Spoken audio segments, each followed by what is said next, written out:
Gigi and Excellencies, friends of the UN,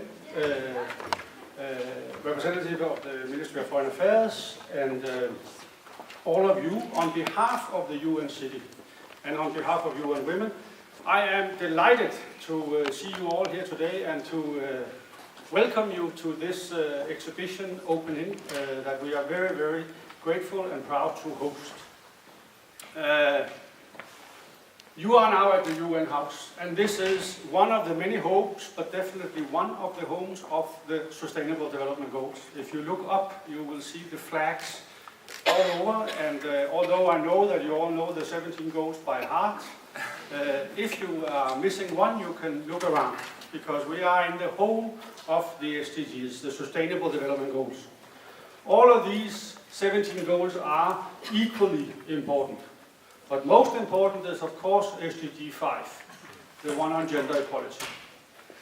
I have to say that because I represent UN Women, but also because I firmly believe it. If we don't reach SDG 5, we will not necessarily reach the other 16. But they are, all 17, equally important. UN Women and Georgia actually have a long relationship and a partnership. UN Women, and before that UNIFEM, have been working with the government of Georgia since 2000, and we're very proud of that, and their colleagues in Georgia are doing remarkable work on women's empowerment and gender equality. One of the very, very important things when you deal with gender equality and women's empowerment is role models and champions. As the saying goes, you can't be what you can't see. It is very important that we have champions and we have role models so we can mirror ourselves and we can be inspired, we can be ambitious, and we can have set goals of where we want to go and what we want to achieve. And what you will see today and what you have seen when walking around is 50 amazing, inspiring role models and champions in so many ways. And you will also see, when reading the text and getting to know these 50 remarkable women, strong women, that Georgia has had and have women that are extremely strong and have been empowered. Also long, long before there was anything called Sustainable Development Goals. Georgia has a long and strong history, as I'm sure the ambassador will say more about, within feminism and within empowerment and within equal rights. As you can say, the big changes are the most visible, but it's the small steps, often fought in silence, that are just as important. And I think that when you read more about the 50 women, you will see that quite of the remarkable work and activism that they stood for and stand for have been maybe done in a kind of a silence, but it's all the things that are happening that leads to the big changes. Sometimes we forget that. Some of these footprints are celebrated by portraying these remarkable women, as I said. And I think also it's very, very clear when you look around and when you get to know the women that Georgia, for a long, long time, have had champions and role models.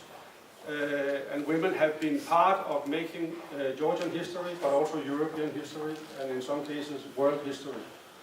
And on that note, I am very grateful for His Excellency the Ambassador and for the colleagues at the Georgian Embassy for bringing this exciting exhibition to the UN City. And on behalf of the UN and the UN City in Copenhagen, we are very, very proud to host this exhibition. And I am sure you will be inspired and you will not forget that it's all about champions and role models, where you, of course, all are among. You are our role models, so thanks for coming. Handing over to you, Mr. Ambassador. Thank you very much.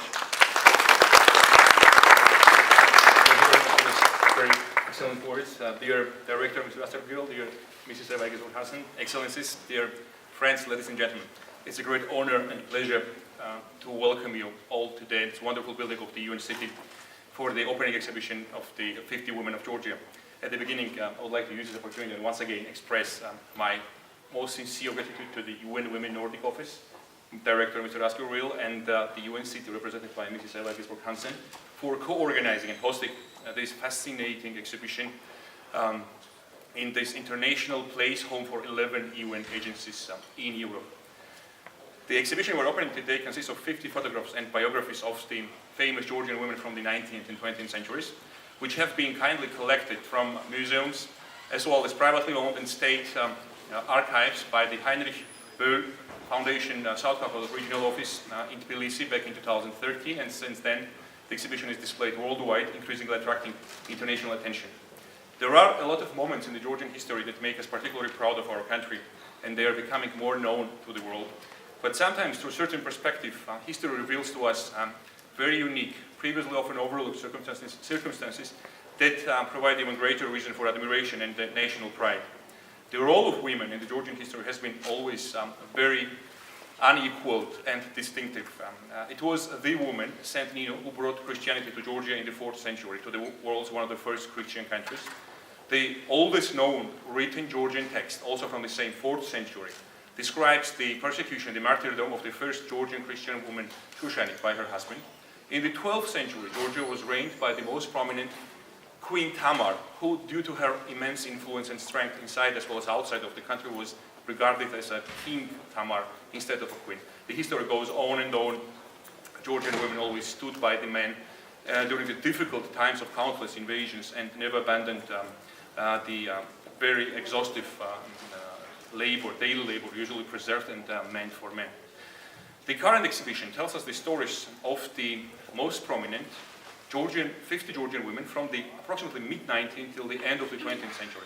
It is really difficult to fully comprehend how much Georgian women have influenced overall development of the country by their active participation in the social life and their constant struggle for the equal rights in the Georgian society for the last 2 centuries.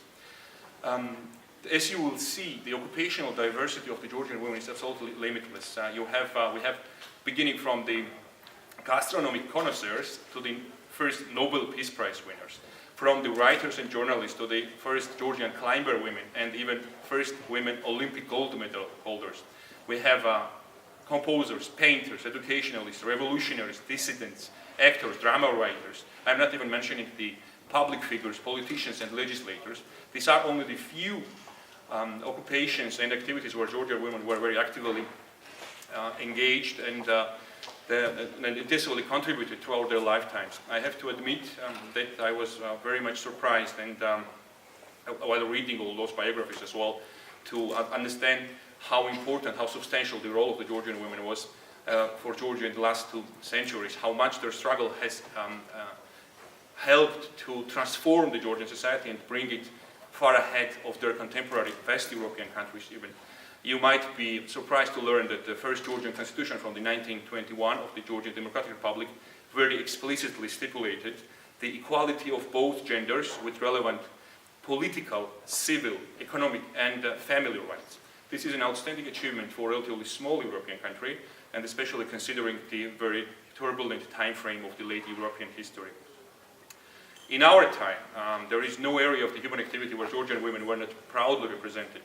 We are particularly honored by the world-known famous Georgian opera singers and ballet dancers, piano players, and unrivaled chess champions, scientists and researchers, international activists and politicians, public figures again, and of course, diplomats. I'm intentionally not naming all of them in order not to forget someone by mistake. Though, I would like you to know that I'm particularly blessed to have with me today my personal guest, Professor, Doctor of Medicine, Academician Cardiologist, Mrs. Nana Burgadze, who at the same time happens to be my mother. I'm very grateful to her for supporting and for encouraging everyone around her through her life. In my firm belief, she represents the whole generation of successful Georgian women from the 20th century onwards, because the history goes on.